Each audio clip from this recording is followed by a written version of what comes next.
some weird alliance between them and certain aspects of the United States government, but be it, straight up lobbying in Congress and the Senate, which we can all see the money on that, or some of these alliances with the think tank types and the people who help kind of drive policy in these different places, in the bureaucracies and stuff like that. Well, I'm trying to think where I want to start here. So that goes way back, you're saying? Yes. Now, so let's talk about that. So part of the whole thing here is that you have many of these, you could say the vast majority of them, I guess, were Jewish. And because who was ever Trotskyites in the first place? But the thing is they were maybe lower middle class guys, but they were able to go to city college. They were intellectuals, right? Mm-hmm. They had come from kind of the working class, but they were not like born rich waspy types or like bankers' sons either. They were from Brooklyn and things like that, right? So they were not really allowed to be the establishment at the Council on Foreign Relations, and the Catholics either. At that time, it was really like Brooks Brothers, Waspy Wasps, Skull and Bones, Yale guys, and this and that kind of thing, right? So for these Catholics and Jews, they didn't want to get real jobs. They wanted to be foreign policy intellectuals and apparatchiks, right? But they needed money. And so this is where Andrew Coburn says that the neoconservative movement is, I'm sorry? They needed money. Oh, I thought where'd they go? So Andrew Coburn says the neoconservative movement is best understood as a cross between the military-industrial complex and the Israel lobby.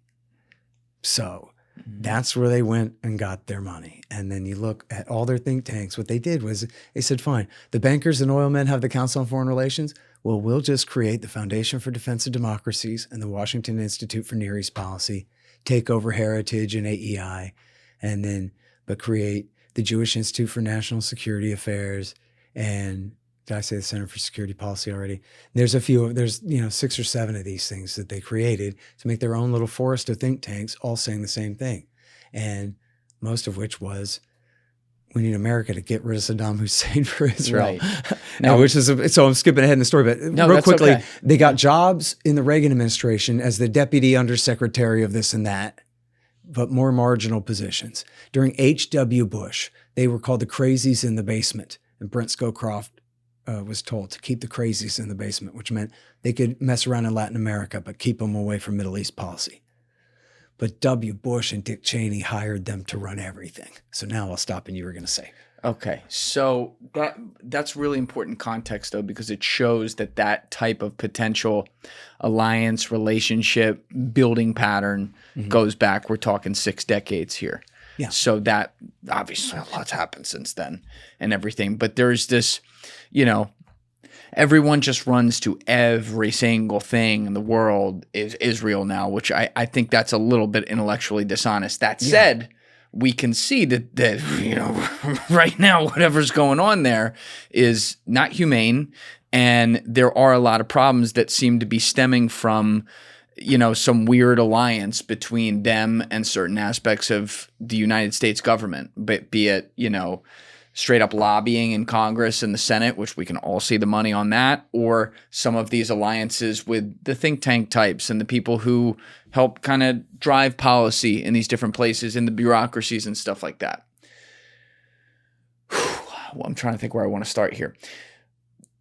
What do you think is the truth there? Let's start with that. What do you think the truth is about the Israel lobby and the relationship with the United States? Do you think that there is a mass awakening right now in America that is showing that it has always been the most powerful thing? Or do you think that it's one powerful thing among a lot of other powerful things that, should just be looked at and kind of have its knees capped? Yeah, that's a good way to put it. It's a lot more powerful than it should be. It's not that they control every single thing, but they have way too much influence, far more influence than the American people have. That ought to be the end of that, right? Yeah.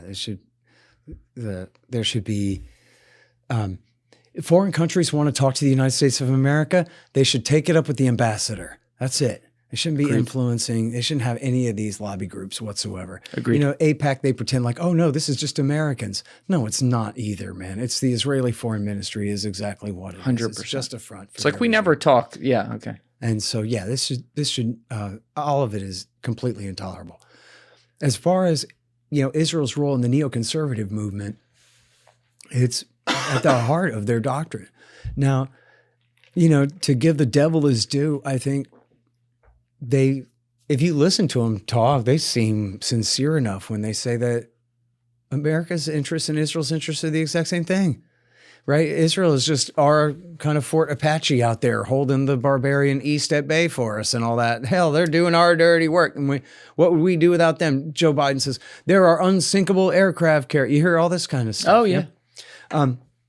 And so now that's all a bunch of crap. It's bullshit. It's totally ridiculous. But I mean, especially if that's your job, then you can believe that, hey, they look like us, they talk like us, they're our friends. And I don't know, what's your problem? England's our friend and France is our friend and Israel's our friend. These are our friends. That's what everybody thinks that. I don't know what the problem is. You know what I mean? That's just kind of built in. And especially when that's their job, when that's, they are defense intellectuals and warmongers. I mean, this is the ticket, dude. This is what to do. And so that's how they make all their money. And you can look at all their think tanks. They're outright financed by Northrop Grumman and Boeing and Lockheed and Raytheon. And why did they? So then that's why they recommend policies that make those companies money. And supporting Israel's a big part of that as well. It makes money. It's a big part of the Iron Triangle. But of course, it's an ideological commitment to the well-being of Israel as well.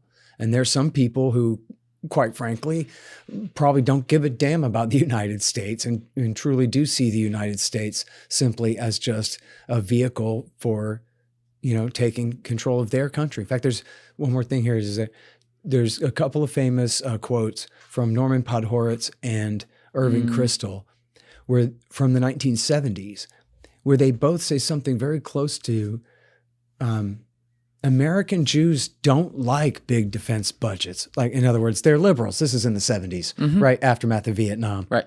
They're liberals. They don't want militarism, right? And he goes, but we have to support big defense budgets in the name of anything so that America is available to protect Israel.